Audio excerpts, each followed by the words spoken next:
Everyone, welcome to another blog. हर हर महादेव। तो कैसे हैं आप सब लोग? आई होप आप सभी लोग अच्छे होंगे। और सावन का महीना चल रहा है तो सावन की आपको बहुत बहुत बधाई हो। और जो महीना है सावन का ये बहुत ही शुभ है। और ये देखिए मैंने हरी चूड़ियाँ पहन रखी हैं सावन की। लेट पहनी क्योंकि टाइम नहीं मिला, बट पहनी तो सही मैंने, क्योंकि अभी सावन का महीना तो अभी चलेगा अगस्त तक, तो मैंने पहन ली है चूड़ियाँ। और कावड़ की यात्रा निकल रही है। मैं तो कावड़ की यात्रा मुझे इतना पता नहीं है, क्योंकि मैंने सोशल मीडिया पर तो देखी है यात्राएं, देखती हूँ कि क्या हो रहा है क्या नहीं हो रहा है और उसको स्किप कर देती हूँ। और मैं ही नहीं, बहुत से लोग स्किप कर देते हैं, देखते हैं आगे बढ़ जाते हैं, कुछ और वीडियो देखने लगते हैं, देखते हैं कुछ और। पर हम ये नहीं देखते हैं कि ये जो वीडियो है ये खाली वीडियो कहने के लिए नहीं है या देखने के लिए नहीं है। ये सच में जो हमारे भाई हैं ये सच में इतने धूप में पैदल चल रहे हैं, यात्रा कर रहे हैं भगवान के लिए, महादेव के लिए। और भगवान के लिए भी नहीं कर रहे हैं, सॉरी माफ़ करना, अपने लिए, अपनी श्रद्धा के लिए, अपने भाव के लिए, अपने भाव प्रकट कर रहे हैं वो सभी लोग। और देख के मतलब मुझे बहुत हैरानी होती है। मैं तो कल भी गई थी, थोड़ा सा मतलब धूप थी, कभी कभी तो मतलब बीच में बारिश हो रही है, पर कल बहुत तेज़ धूप थी, आज भी बहुत तेज़ धूप है। मैं बच्चों को सिर्फ स्कूल लेने जाती हूँ और आज मैं थोड़ा बैंक गई थी। और मतलब इतनी सी धूप नहीं मुझसे बर्दाश्त होती है। मुझसे मेरे सर में दर्द होने लग गया। कल भी मेरे सर में दर्द हुआ धूप की वजह से, और आज भी जब मुझे आधा एक घंटे की धूप में इतना तेज़ सर दर्द हो जाता है, तो सोचो कि हमारे भाई वो कावड़ यात्रा में पैदल कैसे चल रहे होंगे इतनी धूप में नंगे पाँव, और वो भी मटके लेकर। मतलब बहुत ही सराहनीय है। मतलब हम तो, मतलब क्या कहूँ, मेरे पास तो शब्द ही नहीं है, मैं कुछ कह ही नहीं सकती हूँ कि मतलब कोई भक्ति में इतना भी लीन हो सकता है कि धूप में नंगे पाँव भूखा प्यासा चले जा रहा है, पता नहीं कितने किलोमीटर। मतलब मुझे तो पता भी नहीं है, मुझे इतना नॉलेज भी नहीं है, तो मतलब मैं अंदाज़ा नहीं लगा सकती हूँ कि हमारे भाई कितना पैदल चल रहे हैं। और उनको देखकर सच में मोटिवेशन मिलता है कि यार हमको भी कुछ ना कुछ अपनी तरफ से सेवा करनी चाहिए जितनी हमसे हो सके। मतलब देख के बहुत ही ज़्यादा अच्छा लगता है।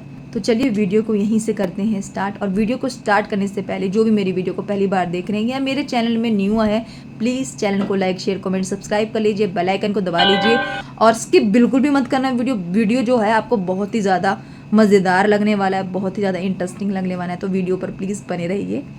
और मैंने इस ब्लॉग में एक न्यू रेसिपी ट्राई की है, और वो रेसिपी क्या है और वो रेसिपी किसकी है एक्चुअल में, वो रेसिपी मेरी नहीं है, वो किसी और की रेसिपी है। मैं क्यों झूठ बोलूँ कि वो मेरी रेसिपी है। हाँ, मैंने अपनी तरफ से थोड़ा सा टच दिया है रेसिपी को। तो वो रेसिपी क्या है, वो रेसिपी किसकी है, तो उसके बारे में आगे बात करें। तो शाम के तकरीबन 4-5 बज रहे हैं और देखिए चिराग यहाँ पर क्या कर रहा है। इसका बहुत ज़्यादा ध्यान रखना पड़ता है, क्योंकि अगर थोड़ा सा इधर हमने ध्यान दिया या यहाँ से मैं चले गई तो ये ग्रिल पर चढ़ जाता है, और ग्रिल पर चढ़ने के बाद तो आपको पता ही है कि क्या होगा। और देखिए ये वहाँ चले जाता है बार बार। वहाँ 1-2 मैंने गमले रखे हैं, क्योंकि सारे जो गमले मैंने ऊपर शिफ्ट करवा दिए हैं। तकरीबन 20-25 गमले हैं, जिसमें से 4-5 यहाँ पर है और बाकी मैंने ऊपर रख दिए हैं। और ये देखिए गमलों में से मिट्टी निकाल के खा रहा है। और इसको मैं देखो इससे मार भी रही हूँ डंडे से, बट ये इतना ढीठ है, इसको चोट ही नहीं लग रही है, इसको बिल्कुल भी दर्द ही नहीं हो रहा है। अगर मैं किसी और बच्चे को डंडा मारती तो डर जाता या रोने लगता और इधर आ जाता, बट ये इतना ज़्यादा ढीठ है और इतना ज़्यादा नोटी है कि इसको फ़र्क ही नहीं पड़ रहा है कि इसको डंडे पड़ रहे हैं। और देखने में आपको लग रहा होगा कि मैं सिर्फ डरा रही हूँ, लेकिन एक्चुअल में मैं बहुत तेज़ तेज़ इसके मार रही थी डंडा, कि शायद अब ये इधर आएगा, शायद अब ये इधर आएगा, लेकिन ये मान ही नहीं रहा था। वहाँ से मिट्टी निकाल निकाल के नीचे गिरा रहा था और कुछ मुंह में डाल रहा था। और सच में बहुत ही ज़्यादा मुश्किल हो जाती है छोटे बच्चों के साथ। अभी देखिए इसने क्या करा, एकदम से पत्थर मुंह में डाल लेता है ये।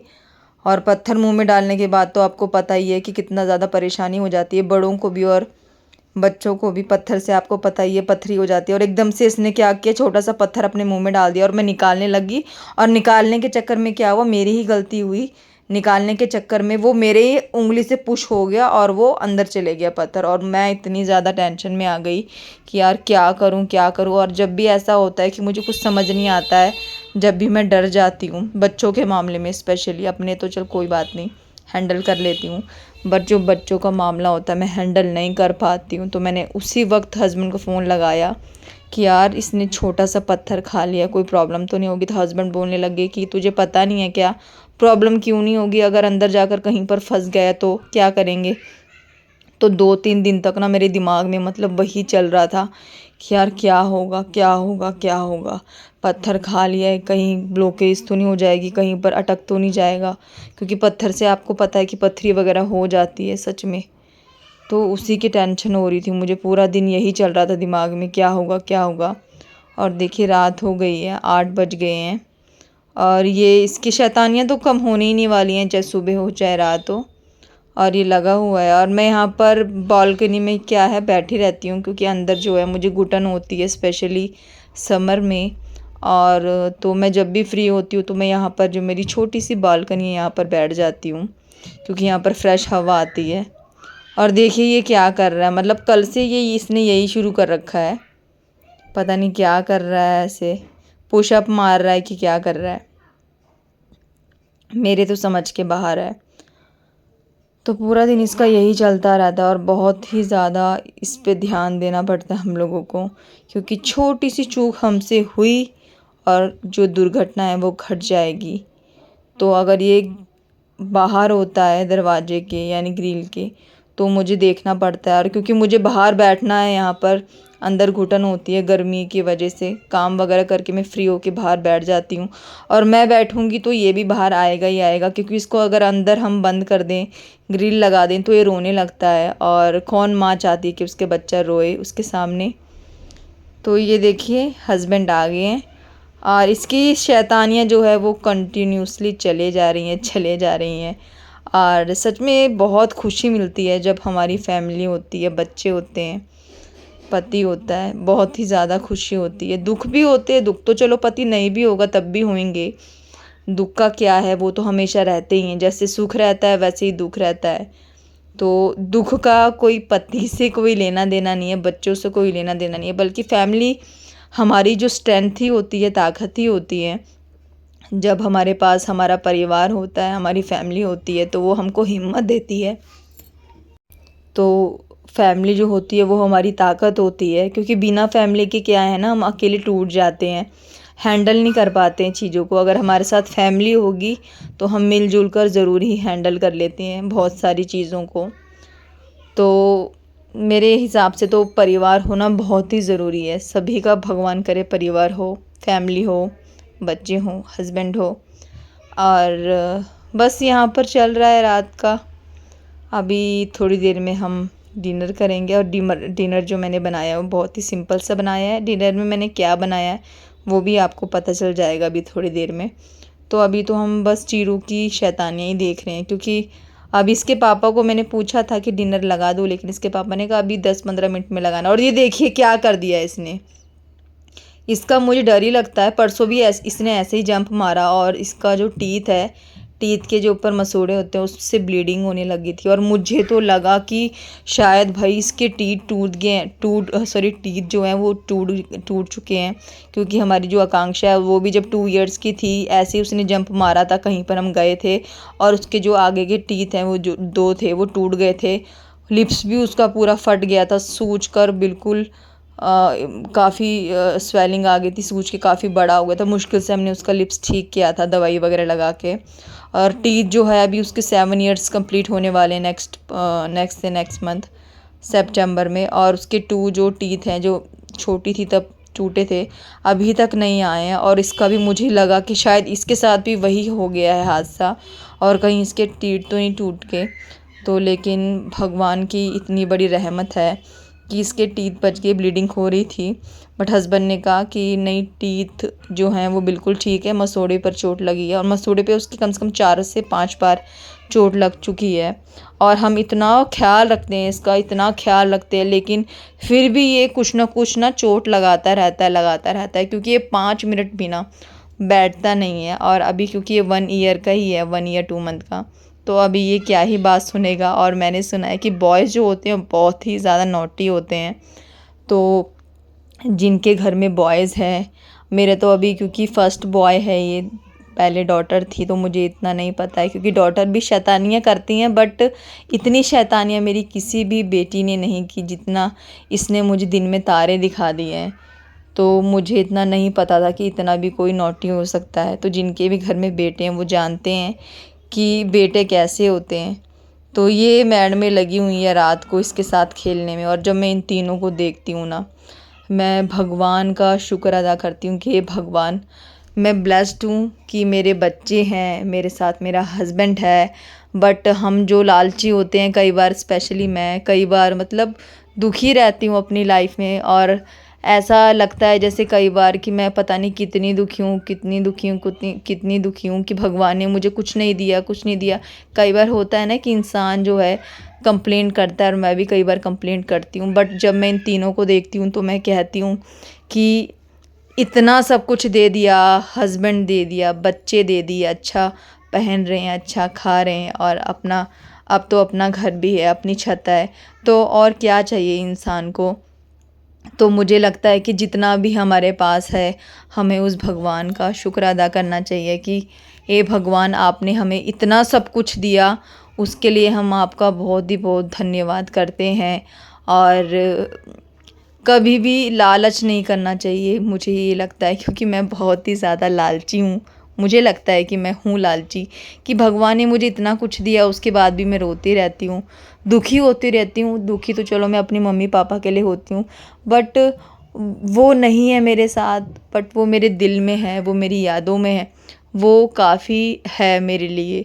और वो भी मेरी यादों में हमेशा ही रहेंगे। लेकिन हमें लगता है कि जो चले गया वो चले गया, और जाने वाले जो हमारे अपने होते हैं वो कभी नहीं चाहेंगे कि ये हमारे जाने के बाद सालों साल हमारा बच्चा दुखी रहे, रोता ही रहे। वो तो यही चाहेंगे, माँ बाप या हमारे बुज़ुर्ग जो चले जाते हैं, कि हमारे बच्चे हमारे जाने के बाद और ज़्यादा खुश रहें, और ज़्यादा तरक्की करें, और अच्छे से अपनी ज़िंदगी बिताएं, अपने परिवार को देखें, अपने परिवार के साथ खुशी रहें। कोई नहीं चाहेगा, जो जाने वाला इंसान, वो कोई नहीं चाहेगा कि हमारे बच्चे हमारे जाने के बाद दुखी रहें।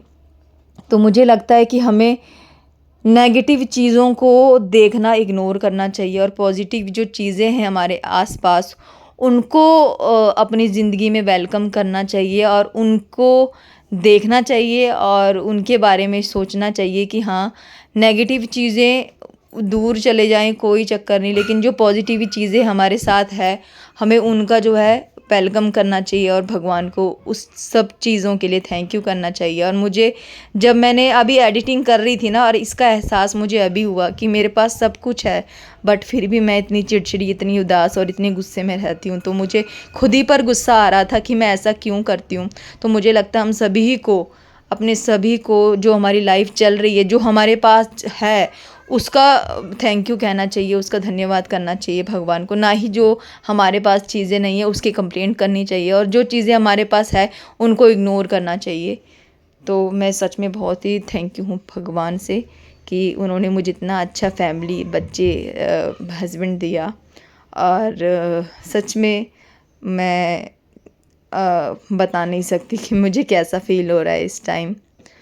तो चलिए, ये अपना चिराग लगा हुआ है, और इसकी ना पता नहीं कहाँ से आदत पड़ गई है। मतलब पता नहीं, वैसे तो मैंने सोशल मीडिया में बहुत सारे वीडियोस देखी हैं मम्मा बॉयज़ की, मम्मा बॉय, तो उसमें तो मैंने देखा कि बॉयज़ ऐसे करते हैं, बट इसकी ना गंदी आदत पड़ गई है। ये ना मेरा सिर बहुत मारता है। मतलब कल तो इसने मेरी नाक तोड़ दी, और इसने अब मेरे साथ ही नहीं करता, अपने पापा के साथ भी करता है। बट पता नहीं क्यों ये अपने पापा के साथ नहीं इतना करता जितना मेरे साथ करता है। और देखिए, आप वीडियो में देख रहे हैं कि इसके पापा भी साथ में बैठे हुए हैं, बट मजाल है उनके पास चले जाए। ये आता है कूदने के लिए, बाल नोचने के लिए, सिर मेरा फोड़ने के लिए, मेरे पास ही आता है, अपने पापा के पास नहीं जाता है। समझ नहीं आता है। मैं कहती हूँ यार, थोड़ा तो अपना प्यार जो है, इतना सारा प्यार है, ये अपने पापा को भी दिखाइए, लेकिन ये जाता ही नहीं है। ये मेरे पास ही आता है मेरा सिर फोड़ने के लिए। मुझे समझ नहीं आता क्यों इतना इतना प्यार, ये सारा इतना सारा प्यार मुझे क्यों दिखाता है।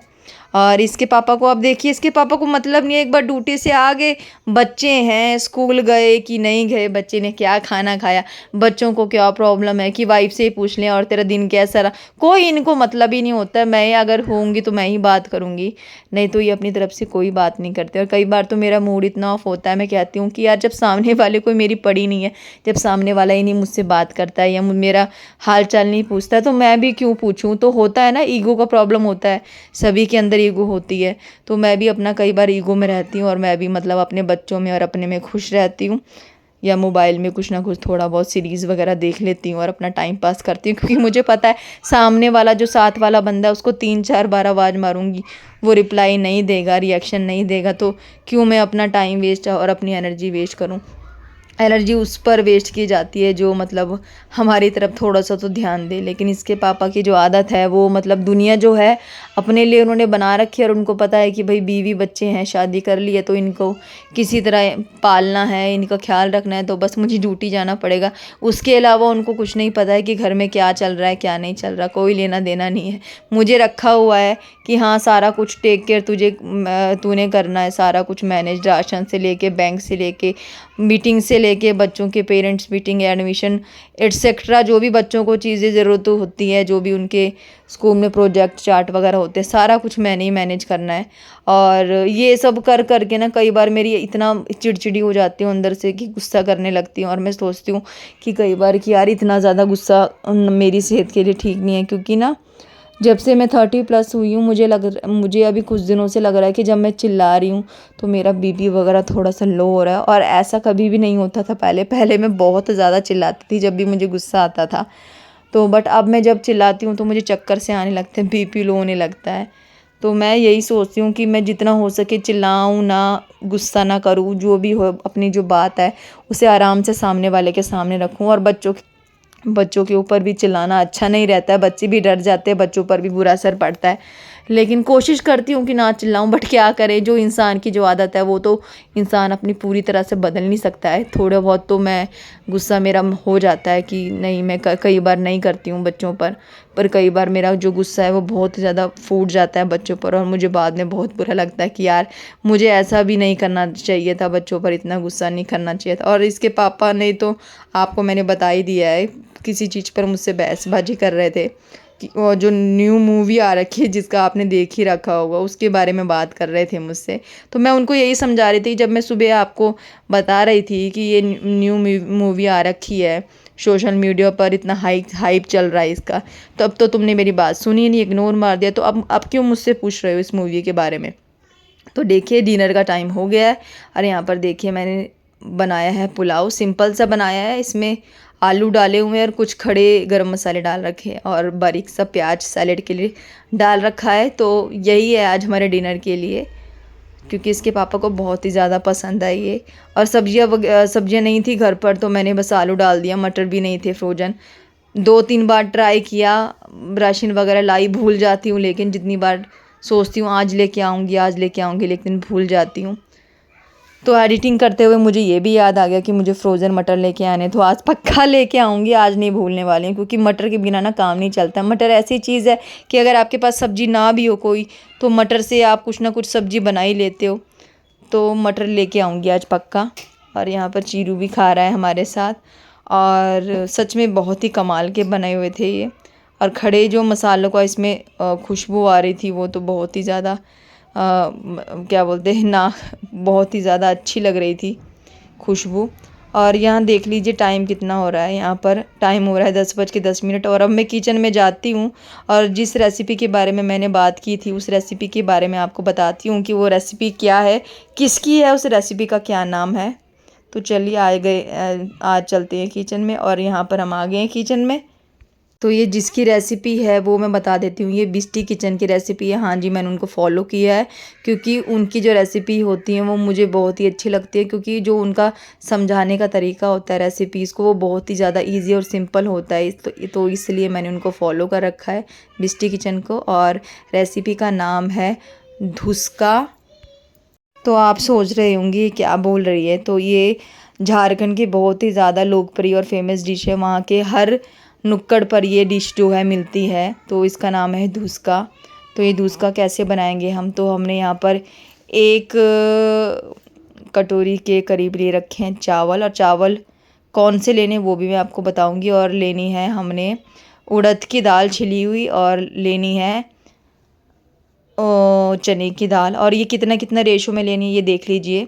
1 कटोरी चावल, आधी कटोरी उड़द की दाल छिली हुई, और आधे की भी आधी कटोरी चने की दाल। तो ये देखिए रेशो आपको दिख रहा है साफ साफ। चावल कौन से लेने, चावल आपने लेने बासमती का टोटा, पंजाब में तो यहाँ पर बासमती का टोटा ही बोलते हैं इनको, मतलब जो टूटे हुए चावल होते हैं अब वो ले लीजिए, वो बेस्ट रहेगा।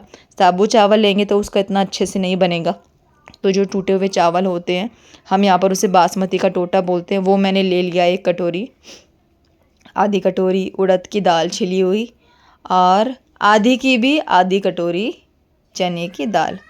तो यहाँ पर जो है मैंने तीनों जो चीज़ें हैं वो ले ली हैं धुसका बनाने के लिए।